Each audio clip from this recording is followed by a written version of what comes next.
What if the hidden passions, forbidden liaisons, and dark desires of kings, queens, and knights during the French Hundred Years' War were far more scandalous than anything you've seen in today's headlines? From secret royal affairs to lust-fueled betrayals, the battlefield was not the only place of danger. Palaces and castles hid whispered temptations, clandestine encounters, and shocking scandals that could ruin reputations or even lives. Imagine modern Epstein-level secrecy played out in medieval courts, where a single act of desire could ignite political chaos. In this video, we uncovered the most forbidden, shocking, and lurid sexual stories of 1337 to 1453, revealing how power, lust, and obsession intertwined to shape history in ways historians rarely dare to admit. In the court of Charles V, lust and deception ruled as fiercely as swords.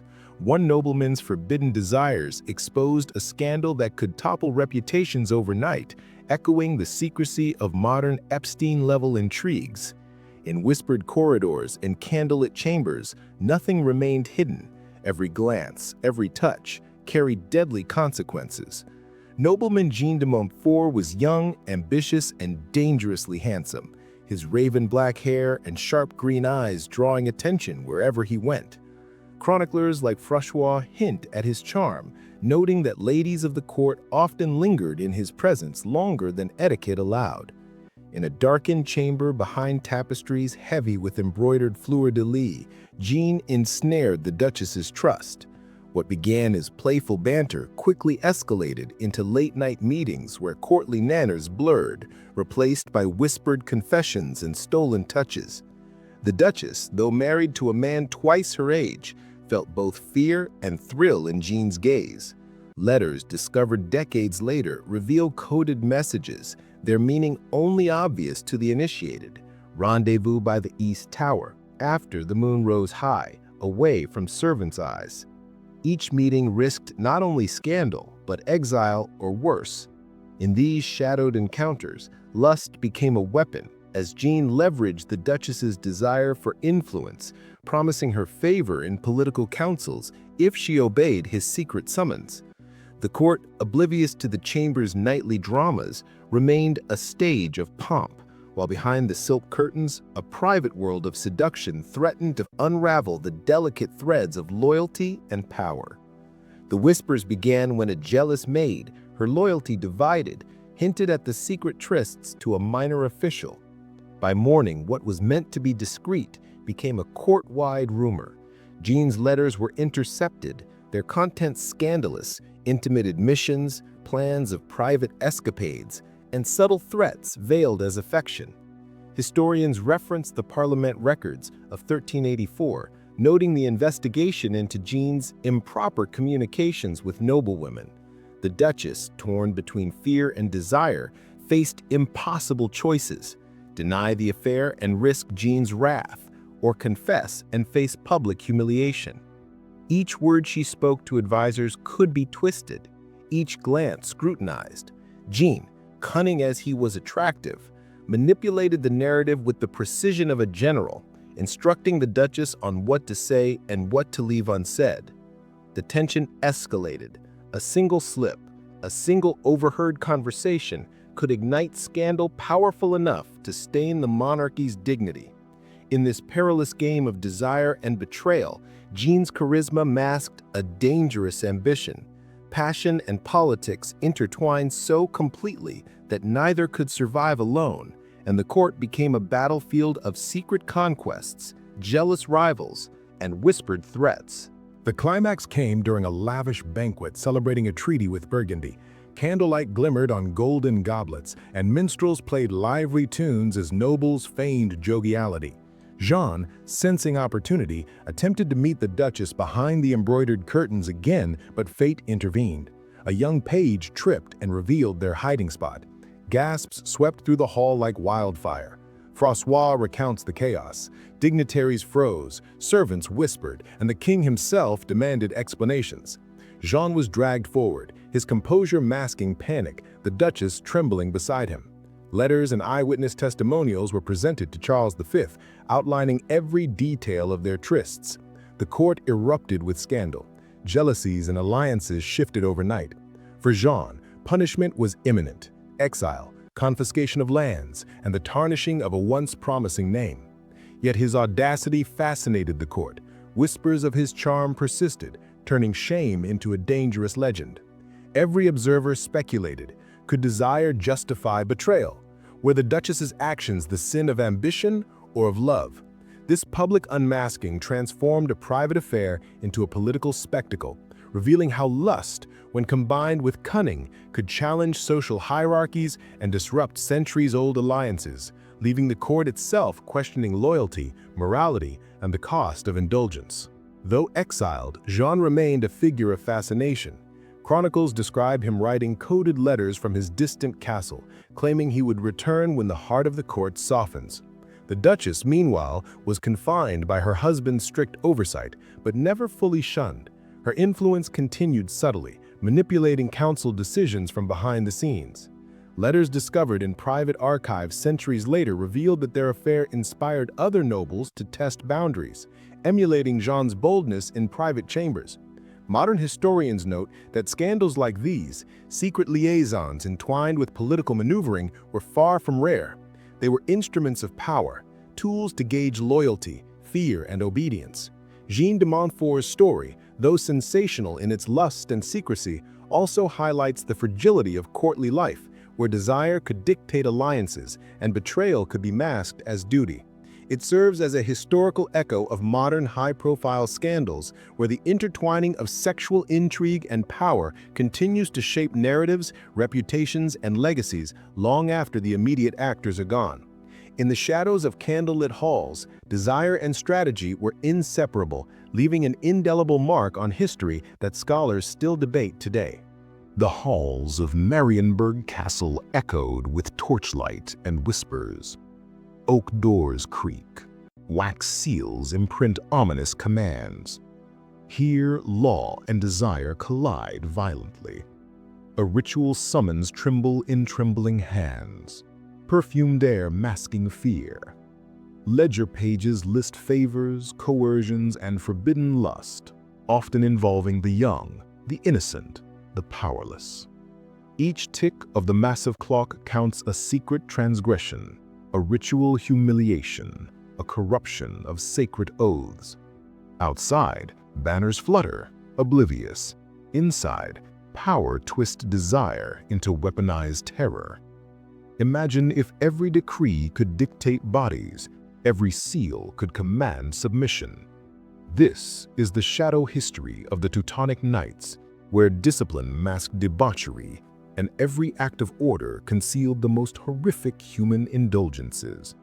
A torch guttered in the shadowed corridor of Königsberg. Footsteps echoed on cold stone.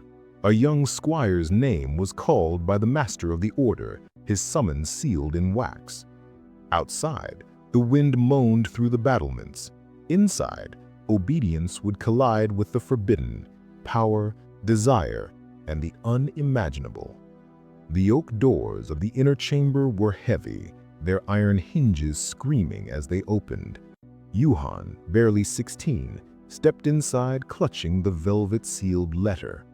The master, cloaked in black and red, sat behind a carved oak desk, candlelight glinting on gold trim.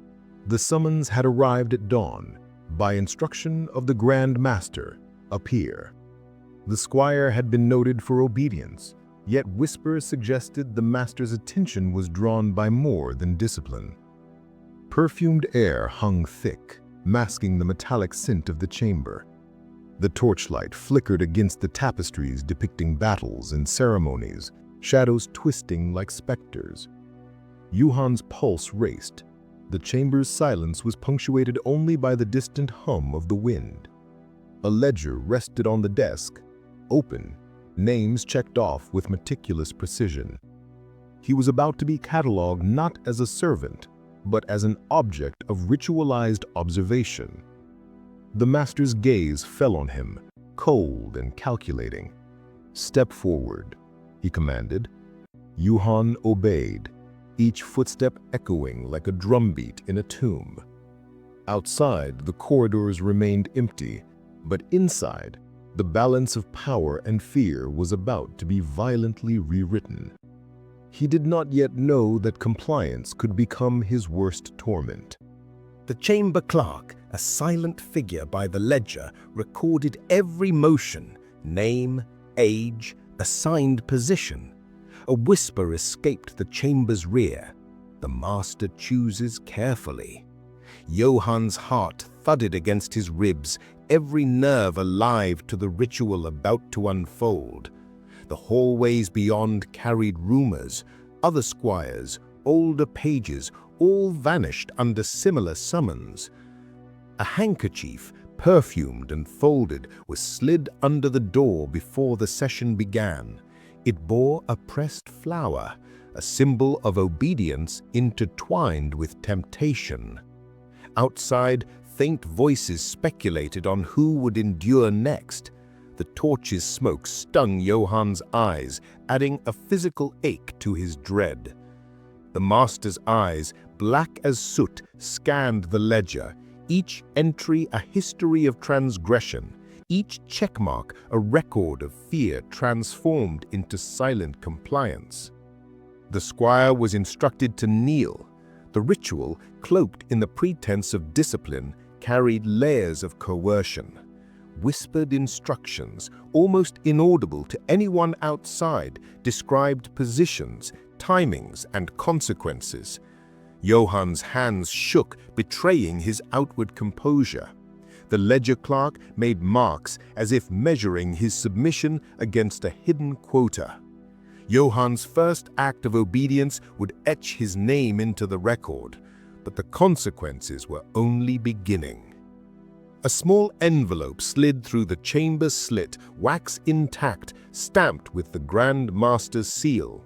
It contained a folded note, a single line, scrawled in precise, elegant hand.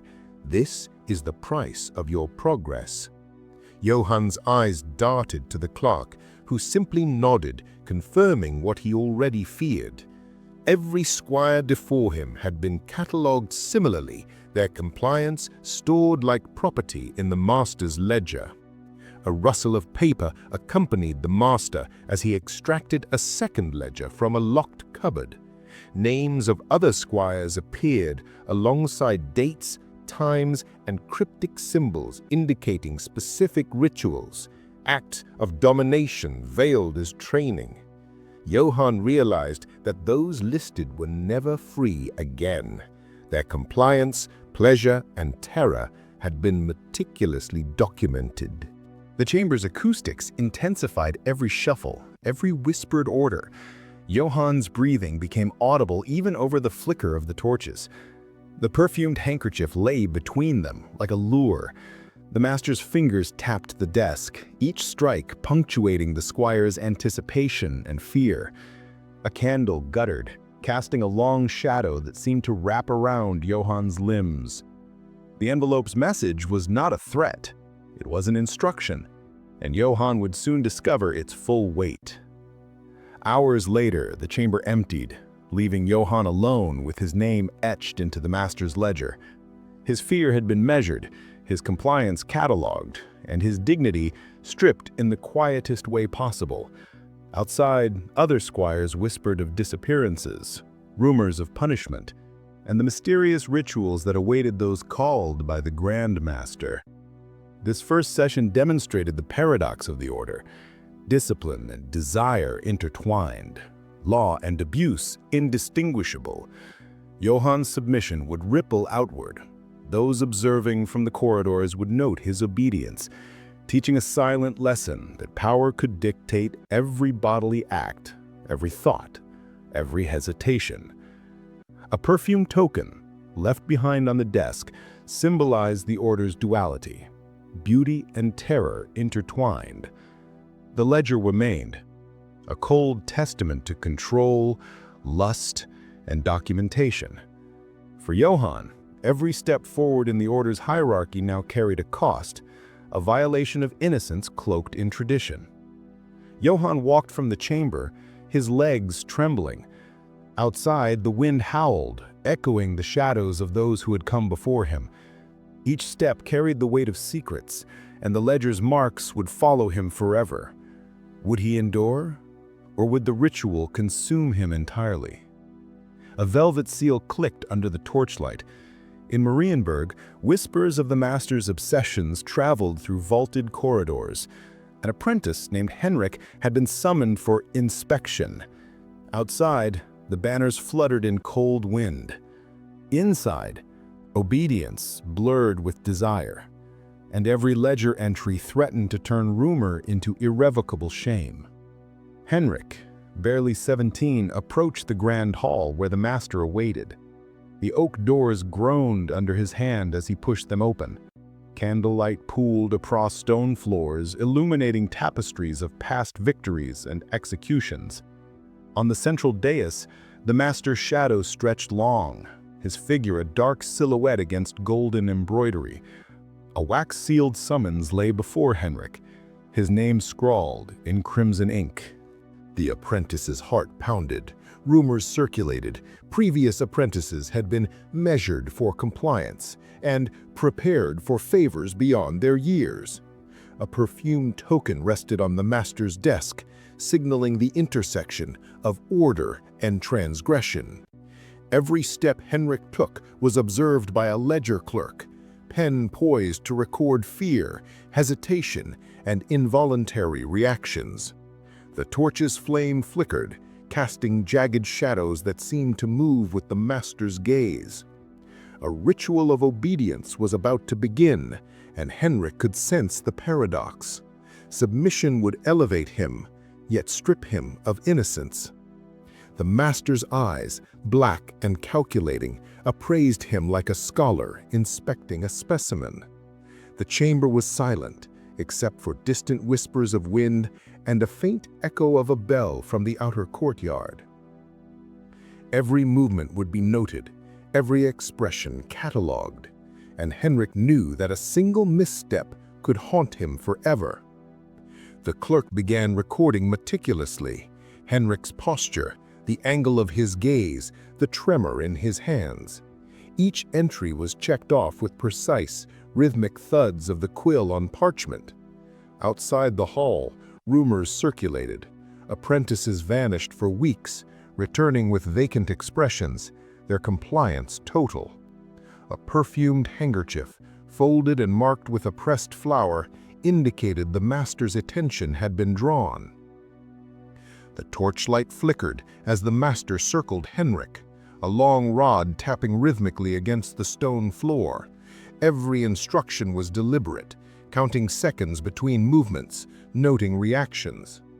Whispers of ritual phrases, the rules of obedience, were delivered softly, yet carried the weight of authority. Henrik's pulse raced. Each inhalation of perfumed air mingled with the metallic scent of stone and ink. The ledger clerk added symbols, a cross for submission, a dot for hesitation, a line for minor resistance. These marks were more than notation. They foretold consequences. Nearby, the faint sound of a door latch clicking shut punctuated each moment, muffling the apprentice's own screams of terror and anticipation. The ritual was clinical, exact, and yet edged with an unspoken, sinister pleasure for the master. Henrik realized that the ledger did not merely record obedience. It anticipated rebellion, mapping the boundaries of control before the act even began. A sealed packet slid across the polished desk. Its wax bore the Grand Master's emblem. Inside, a small note read, "Your compliance secures your place, but only temporarily." Henrik's breath caught as he glimpsed a second ledger pulled from a locked cabinet. Names of prior apprentices filled its pages, alongside symbols denoting forced compliance, whispered acts, and moments of terror that had been precisely catalogued. The master's shadow loomed as he tapped the desk, punctuating every heartbeat. Each candle flicker reflected on gold embroidery, creating illusions of figures in motion. A pressed flower, folded into the envelope, had been left as an indicator. Henrik was now under scrutiny not just for skill, but for his obedience to rituals that balanced pleasure with coercion. From behind, the clerk recorded silently, noting the subtle signs: widened eyes, quickened breaths, flushed cheeks. Every motion, every twitch, each step into the ritual's choreography was entered into the ledger. The apprentice understood that the packet was more than a warning. It was proof that every future interaction would be observed, catalogued, and possibly manipulated. Henrik now faced a dual threat: the master's rituals and the ledger itself, which would document each transgression and ensure the act of obedience became a permanent mark on his identity. Hours passed, the chamber silent, except for the quill scratching against parchment. Henrik had completed the master's inspection, a series of motions orchestrated to measure submission. Outside, apprentices whispered of the ritual, the perfumed handkerchiefs, and the names that vanished into the ledger. Every step Henrik had taken would be interpreted, analyzed, and referenced in the future. The paradox of the order became clear: obedience elevated, but only by stripping the apprentice of autonomy. The ritual imposed hierarchy, desire, and control in equal measure. Even after leaving the chamber, Henrik felt the weight of the master's gaze and the ledger's scrutiny pressing upon him. Perfumed air lingered, carrying the faintest scent of the pressed flowers left behind. They symbolized the duality of beauty and terror, trust and betrayal. For Henrik, the lesson was harsh, yet unequivocal. Survival within the order depended not on skill alone, but on subjugation, observation, and compliance with rituals designed to manipulate body and mind. Henrik stepped into the cold Marienburg evening, the wind slicing against his cloak. Shadows of past apprentices followed him silently, their obedience etched into every corner of the hall.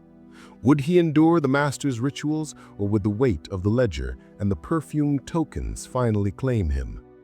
A distant bell tolled through the Teutonic citadel, carrying whispers of forbidden acts.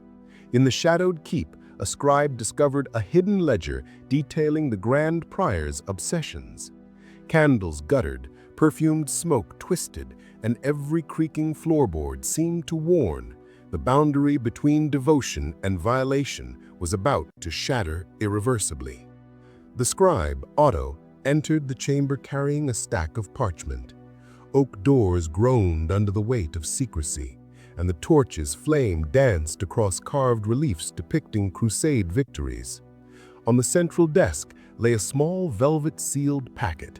Its wax emblem, a black cross surrounded by red, symbolized both authority and menace. Otto's eyes caught the scent of lavender and beeswax, perfume masking the stench of fear. The master's shadow loomed as he tapped the desk, punctuating every heartbeat. Each candle flicker reflected on gold embroidery, creating illusions of figures in motion. A pressed flower, folded into the envelope, had been left as an indicator. Henrik was now under scrutiny not just for skill, but for his obedience to rituals that balanced pleasure with coercion. From behind, the clerk recorded silently, noting the subtle signs: widened eyes, quickened breaths, flushed cheeks.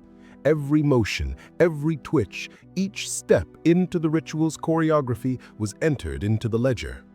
The apprentice understood that the packet was more than a warning. It was proof that every future interaction would be observed, catalogued, and possibly manipulated. Henrik now faced a dual threat: the master's rituals and the ledger itself, which would document each transgression and ensure the act of obedience became a permanent mark on his identity. Hours passed, the chamber silent except for the quill scratching against parchment. Henrik had completed the master's inspection, a series of motions orchestrated to measure submission. Outside, apprentices whispered of the ritual, the perfumed handkerchiefs, and the names that vanished into the ledger. Every step Henrik had taken would be interpreted, analyzed, and referenced in the future. The paradox of the order became clear: obedience elevated, but only by stripping the apprentice of autonomy. The ritual imposed hierarchy, desire, and control in equal measure. Even after leaving the chamber, Henrik felt the weight of the master's gaze and the ledger's scrutiny pressing upon him. Perfumed air lingered, carrying the faintest scent of the pressed flowers left behind. They symbolized the duality of beauty and terror, trust and betrayal. For Henrik, the lesson was harsh, yet unequivocal. Survival within the order depended not on skill alone, but on subjugation, observation, and compliance with rituals designed to manipulate body and mind. Henrik stepped into the cold Marienburg evening, the wind slicing against his cloak. Shadows of past apprentices followed him silently, their obedience etched into every corner of the hall. Would he endure the master's rituals, or would the weight of the ledger and the perfumed tokens finally claim him? A distant bell tolled through the Teutonic citadel, carrying whispers of forbidden acts. In the shadowed keep, a scribe discovered a hidden ledger detailing the Grand Prior's obsessions. Candles guttered, perfumed smoke twisted, and every creaking floorboard seemed to warn the boundary between devotion and violation was about to shatter irreversibly. The scribe, Otto, entered the chamber carrying a stack of parchment. Oak doors groaned under the weight of secrecy, and the torch's flame danced across carved reliefs depicting crusade victories. On the central desk lay a small velvet-sealed packet. Its wax emblem, a black cross surrounded by red, symbolized both authority and menace. Otto's eyes caught the scent of lavender and beeswax, perfume masking the stench of fear. He knew the Grand Prior had summoned him, but rumors hinted at more than mere clerical oversight. Apprentices and novices whispered of forbidden inspections, of rituals performed behind closed doors. The scribe's task was simple on paper: transcribe entries, catalog items, and deliver summaries. Yet the hidden ledger suggested acts that surpassed any clerical duty. Echoes stepped from the hallway. Otto felt each footfall reverberate through his chest. The chamber was small, walls lined with ancient tomes, their leather cracked, pages yellowed with secrets. A faint note, folded and perfumed, had been left on the desk. Every word counts. Every glance is recorded. Otto shivered, sensing that the boundary between obedience and exploitation was not just thin, it was invisible, ready to entrap him. One glance at the ledger, and Otto realized his role as observer would not protect him from the acts documented within. Otto opened the ledger carefully, each page whispering under his fingers. Names of novices, symbols for submission, and cryptic annotations mapped a web of coercion. One notation, a small cross beside a folded page, indicated the Grand Prior's direct intervention. Perfumed handkerchiefs and pressed flowers were listed as markers, signaling approval or attention. The scribe's heart raced as he read fragments of whispered orders: position by the dais, torch counted thrice, observe and record silently. Outside the chamber, the faint murmur of a novice carried through the stone corridors. Each sound was catalogued in the ledger, every step, every breath, every hesitation. Otto noticed one entry marked with 3 tiny dots, denoting repeated coercion. The Grand Prior had orchestrated a precise ritual of control, timed gestures, objects, and phrases designed to bind apprentices psychologically and physically. Candles flickered as the wind slipped through narrow arrow slits, casting grotesque shadows over the scribe's face. Otto understood that the ledger was not merely a record, it was a blueprint, anticipating reactions and mapping compliance before any act even occurred. From the lower shelf, Otto pulled a sealed packet stamped with crimson wax. Inside, a single note read, "Knowledge is perilous. Trust none but the shadows." He glanced at the ledger again, discovering folded inserts detailing ritual sequences. positions, torch placements, and perfume tokens to mark favor. The room seemed to close in. Shadows writhed over the walls, reflecting the figures described in meticulous detail within the ledger.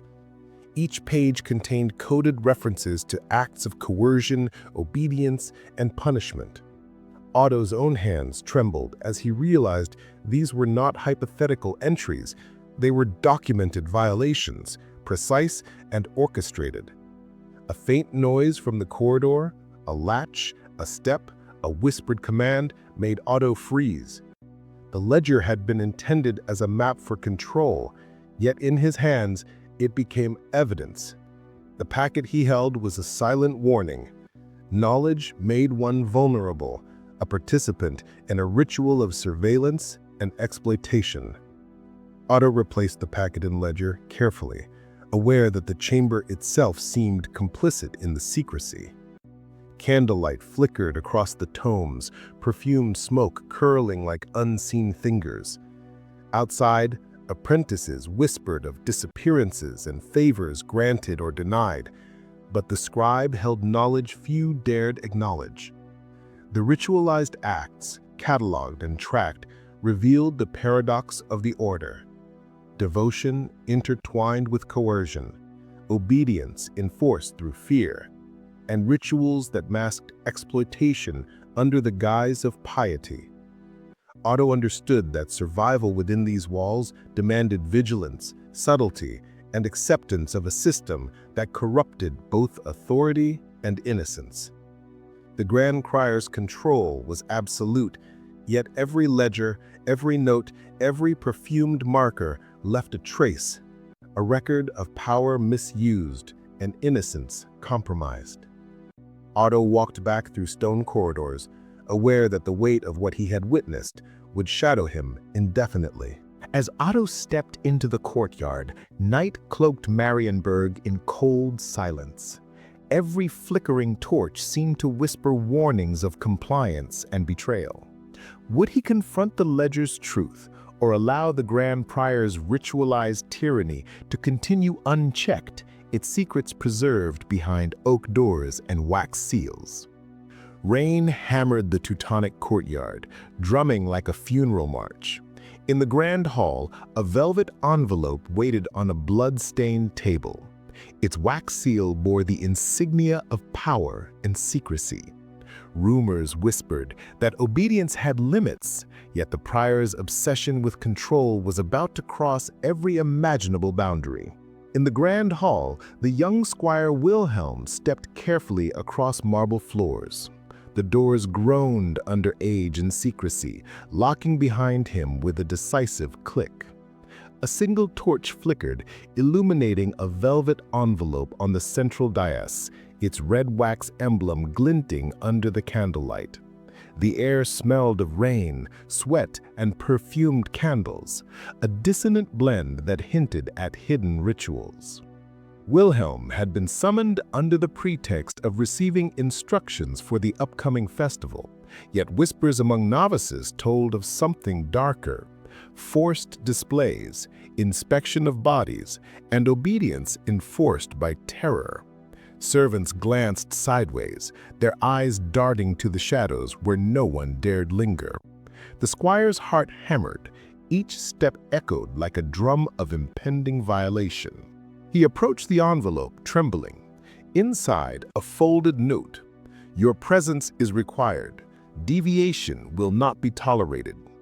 The squire understood that in the order, ritual was law, but law had become a tool for obsession. Perfumed tokens, precise gestures, and timed commands awaited, transforming obedience into a spectacle of psychological dominance. Wilhelm sensed that opening the envelope would bind him in ways both visible and unseen, testing not only his compliance, but his very humanity. Wilhelm unfolded the note. A series of instructions, each punctuated with wax stamps, detailed positions, gestures, and torch placements. Every act measured, every object catalogued. Servants whispered about prior ceremonies, One cleaning maid had murmured, "He counts their breaths, he marks every hesitation." The hall seemed alive with anticipation. Shadows stretched over the marble, echoing the positions described in the note. Kneeling, hands behind back, eyes lowered. Candles flickered as the squire read on. Perfumed handkerchiefs, pressed flowers, and ivory markers indicated approval or disfavor.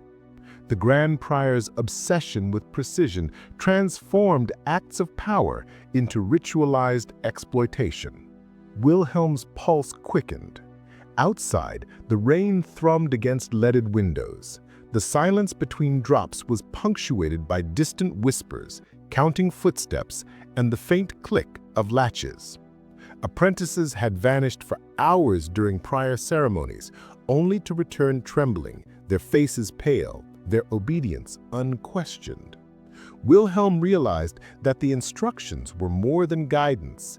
They were a blueprint for control, documenting every vulnerability, every hesitation, and every submission. Hidden beneath the note was a smaller packet sealed with crimson wax. Inside lay a fragment of a ledger detailing prior participants, their names, positions, and reactions recorded in meticulous detail. Phrases like "favor granted," "compliance noted," and "resisted, reprimand applied" filled the pages. Wilhelm's stomach churned. Each entry was a map of coercion, a blueprint of terror dressed as ritual.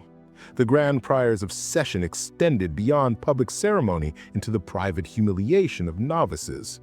Candles cast shifting shadows that seemed to animate the pages, whispering the stories of those trapped within these rituals. A faint creak from the hallway made Wilhelm start. The room seemed to close in as the ledger's implications pressed upon him. Possession of knowledge equaled complicity. Every observation a potential mark against him.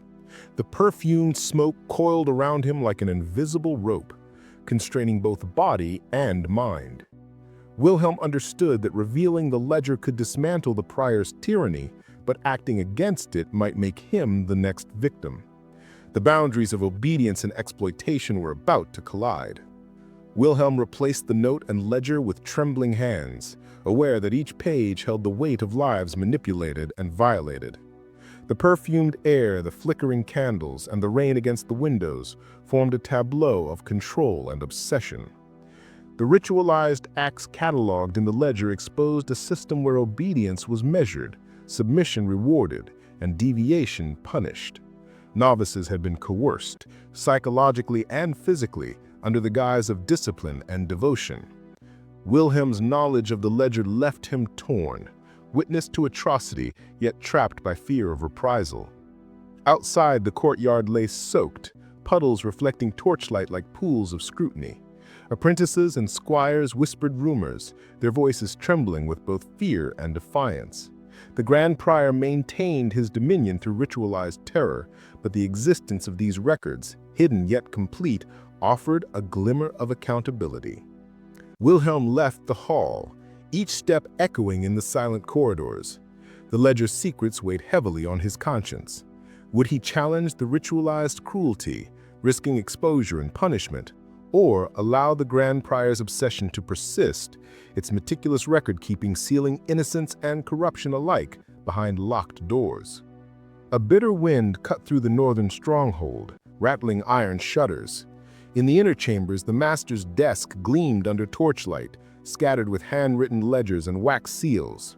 Whispers of obsession and secrecy coalesced into fear as the order's obsession with power and ritual threatened to consume the young acolytes who dared enter. Acolyte Henrik approached the master's inner chambers, the stone corridor stretching like a tomb. Every footstep echoed, mingling with the metallic scent of wet iron and candle smoke. The heavy oak doors were slightly ajar, revealing flickering shadows dancing across the polished floor. A brass key turned silently in the lock behind him, sealing his passage from retreat. The master's summons had arrived abruptly, delivered by a trembling page with instructions stamped in red wax. Your obedience is required, all deviation punished. Henrik had heard rumors in the hallways. Novices called to these chambers rarely returned unscathed. Each ledger entry, each wax seal documented acts of obedience and ritualized punishment in meticulous detail, creating a chilling archive of control. Inside the master's desk was cluttered with perfumed papers and ivory instruments, tools of both instruction and coercion. Henrik's fingers brushed against the edge of a ledger, its pages whispering of enforced compliance, subtle torments, and acts meant to test submission. A faint trace of incense and sweat permeated the air, signaling long hours of domination masked as discipline. Heinrich realized that stepping fully into the chamber would immerse him in a ritual of obsession, where obedience was measured, and every hesitation could become evidence of transgression. The master began the ritual quietly, reading aloud instructions while Heinrich assumed his designated position. Torches lined the walls, their light casting long, trembling shadows. Each movement was timed, catalogued, and observed. A faint scratching sound came from a ledger, recording reactions, breaths, and even eye movements of previous acolytes who had faced the same trials. Servants hovered silently in the corners, their faces pale, eyes fixed on the unfolding procedure. One whisper floated through the chamber. Every hesitation is noted, every glance is recorded. Heinrich felt the weight of history pressing down, every moment steeped in obsession and domination. Perfumed handkerchiefs and small trinkets were arranged meticulously, signaling either favor or punishment. The master's voice commanded rhythmically, enforcing compliance through tone, order, and silence. Outside, rain streaked the narrow windows, masking the faint cries and suppressed movements from the inner chamber. Heinrich's pulse quickened as he realized this was more than a lesson in ritual. It was a systematic psychological breaking of the human will, codified in ledgers, stamps, and wax seals. Each movement Heinrich made was now under scrutiny. Every inhalation, hesitation, and glance might be logged, his future obedience hanging in the balance dictated by the master's obsessive documentation. Hidden beneath a stack of ledgers, Heinrich discovered a smaller packet marked with crimson wax and the master's insignia. He unfolded it carefully. Inside were notes detailing prior ceremonies, including names, positions, and reactions to commands. Phrases such as resisted, reprimand applied, and favor granted appeared alongside dates and times, creating an intimate map of coercion. The implications struck Heinrich. The master's obsession had extended beyond ritual into a meticulous cataloging of compliance and humiliation. Every novice had been observed, every hesitation documented, each mark or seal cementing their vulnerability. Candles flickered, casting shadows that seemed to animate the ledger, whispering the stories of those who had endured the same torments. The room seemed to contract around Heinrich as he held the evidence.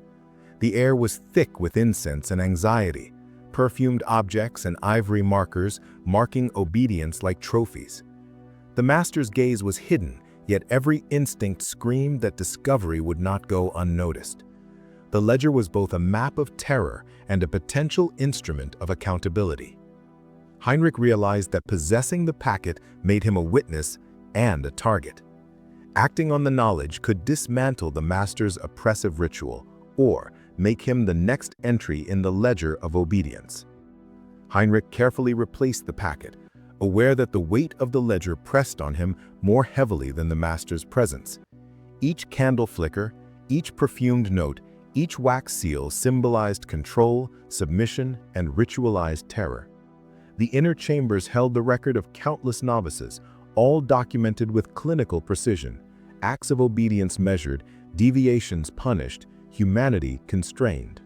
Outside, the rain continued its relentless patter, drumming against iron shutters like a heartbeat of fear. The corridor awaited, echoing with whispers of the rituals and legends of coercion. Heinrich emerged into the damp night air, every step laden with the knowledge of the master's obsession and the systematic psychological domination it enforced. The ledger and the crimson packet offered more than horror. They offered the potential for exposure, for disrupting the ritualized oppression. The balance of law, ritual, and abuse of power hung precariously, each entry in the master's records a testament to human vulnerability and the intoxicating lure of absolute control. Heinrich's mind wrestled with choice: challenge the master's tyranny and risk becoming the next subject of ritualized terror, or walk away, carrying knowledge that could unravel the Order's obsession or forever bind him to the ledger's unspoken horrors. Every corridor and candle flicker seemed to whisper, "The choice is yours." A damp chill crept through the stone corridors of Marienburg, mingling with the faint scent of incense and aged parchment.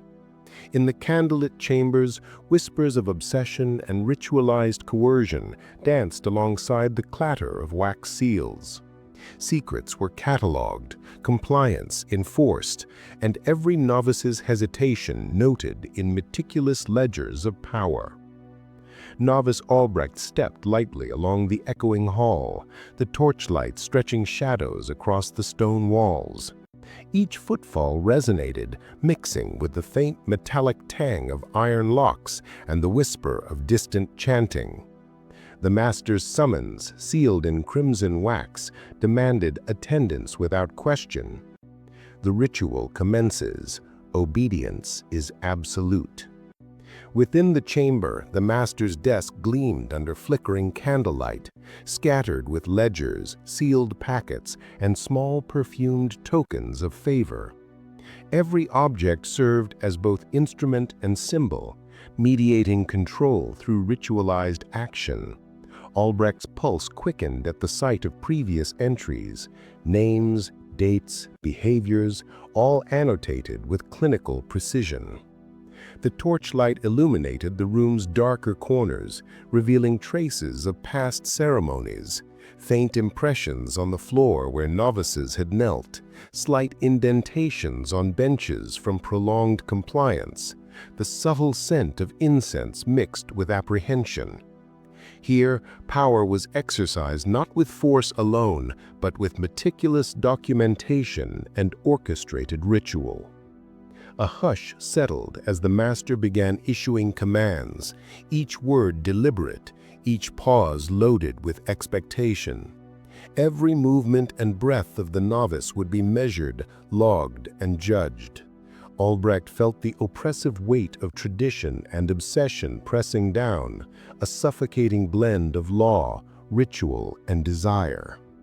Each step into the chamber threatened to entangle him deeper into a ritual that blurred the lines between instruction, coercion, and dark fascination. The master's voice reverberated through the chamber, clear, commanding, and rhythmically precise. Albrecht followed each instruction, noting the placement of hands, the angle of kneeling, the subtle twitch of eye and muscle, all silently observed. Torches flickered, casting moving shadows that seemed to animate the ledger entries lining the desk. Servants moved in near silence, adjusting objects, positioning candlesticks, and ensuring that each ceremonial action adhered to the prescribed order. A clerk recorded every minor detail, the scratching of quill on parchment, marking the unfolding ritual with unerring accuracy. A whispered remark drifted from the corner. Deviation leads to consequence. Hesitation is catalogued. Perfumed handkerchiefs, tiny trinkets, and wax-stamped notes lined the chamber like markers of obedience and submission. Albrecht's senses sharpened to the faintest movements, the subtle tremor of a novice's lips, the inhale before a command, the rustle of parchment as a ledger was opened. Each detail became a potential instrument of favor or reprimand. The room's acoustics magnified the ritual's tension. Every footstep echoed, every rustle of paper, every suppressed gasp amplified by the stone walls. The master's obsession transformed the chamber into a theater of domination, where compliance was tested, documented, and ritualized. Albrecht realized that a single misstep, An involuntary tremor or glance could seal his fate, permanently enshrined in the master's meticulous record. A sealed envelope, thick with wax and bearing the master's ring impression, was discreetly slid across the desk toward Albrecht. Inside lay detailed annotations of previous novices' responses, from hesitation to compliance, each meticulously timed and documented. The notes were both revelation and threat, exposing the lengths of control exercised under the guise of ritual. Albrecht examined the packet, reading phrases like favor granted, rebuke applied, obedience measured, alongside the precise time of each act. Candles flickered, shadows elongating, as the reality of the master's obsession sank in. The ledger mapped patterns of submission and coercion, revealing the systemic obsession with absolute control. Perfumed notes and ivory markers, intended to reward or punish, adorned the chamber like a meticulous archive of domination. The master's voice, unseen yet omnipresent, continued issuing instructions. Each phrase reinforced the balance of power and fear. The ritual, a delicate choreography of observation, documentation, and psychological pressure. Possessing the envelope transformed Albrecht from mere participant to witness and potential threat. Every glance at the ledgers was a test, every heartbeat a ledger entry waiting to record compliance or failure.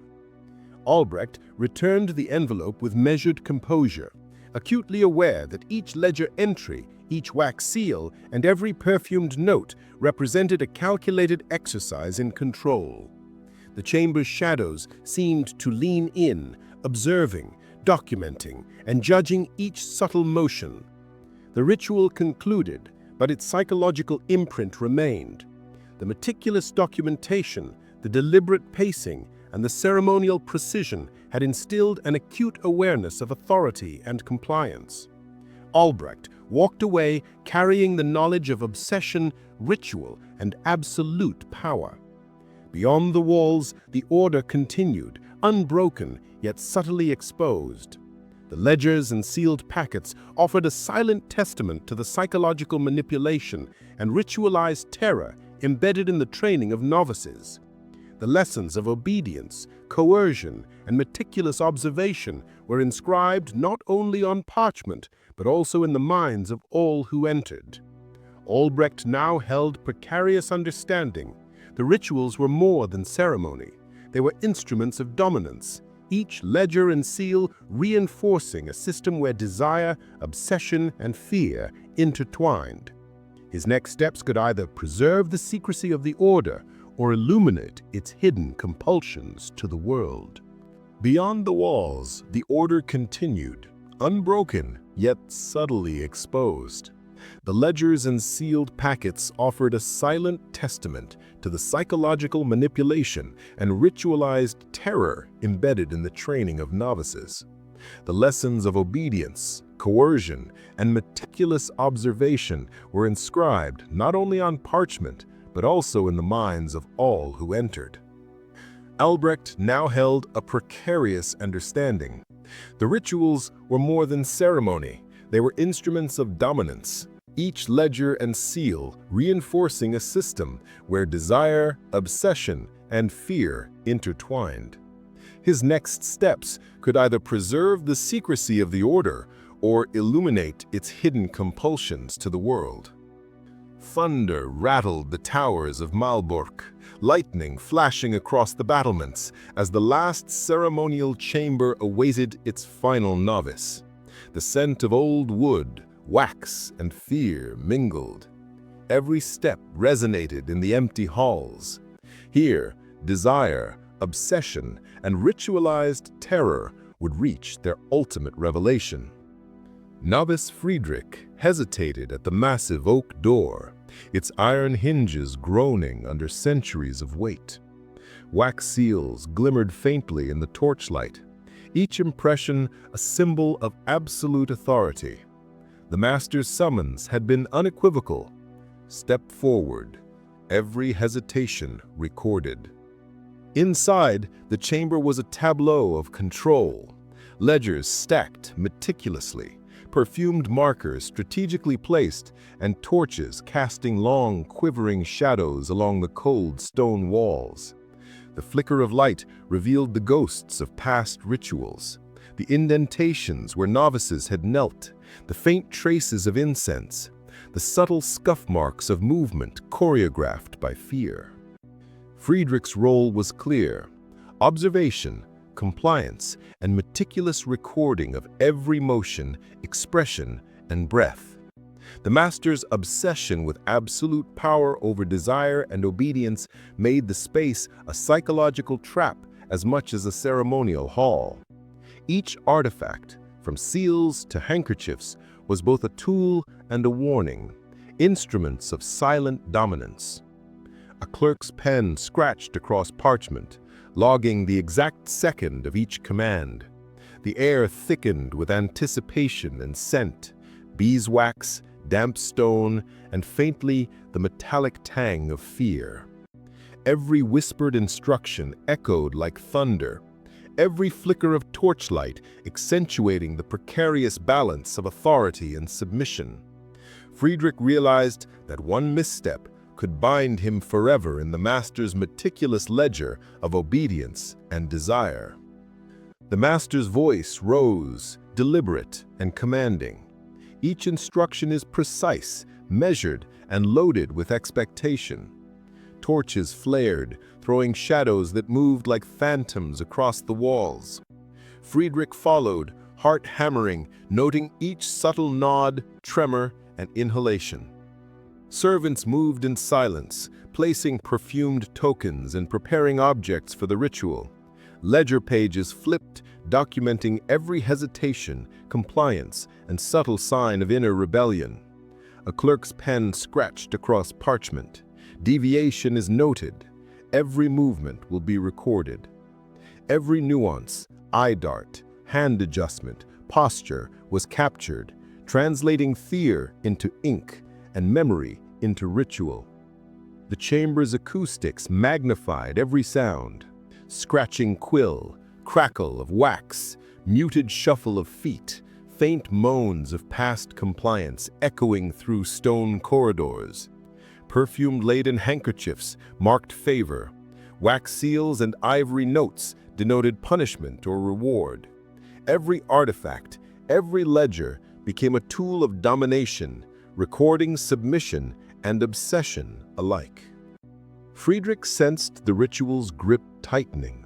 Each breath could be measured, each glance scrutinized, every heartbeat a potential ledger entry sealing his obedience or marking his failure.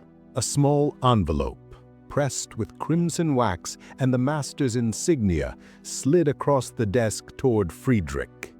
Inside lay meticulously compiled notes, novice responses, timings, and subtle behavioral cues catalogued over decades. Each entry was both revelation and threat. Favor granted, reprimand applied, obedience measured. Friedrich realized the ledger contained the unseen architecture of obsession, patterns of compliance, fear, and desire, mapped with clinical precision. Candles flickered as he absorbed the extent of the master's control, the interplay of ritual, observation, and psychological dominance. Perfumed markers and tokens highlighted favored or coerced behaviors, while wax seals and ledger entries ensured permanence. Every document underscored that rituals were instruments of power, turning fear into art, obsession into procedure, and submission into recorded legacy. Friedrich now held the power to expose or preserve the hidden machinery of dominance, a choice that could shatter centuries of secrecy or cement the ritual's relentless control. Friedrich stepped back from the desk, the envelope heavy with the weight of centuries. Shadows trembled along the walls as if acknowledging the gravity of what he held. Every wax seal, ledger, and perfumed marker told a story of obsession, control, and ritualized terror. Outside, the order continued its silent governance, its secrets preserved in ledgers and chambers. Yet Friedrich now carried both knowledge and responsibility.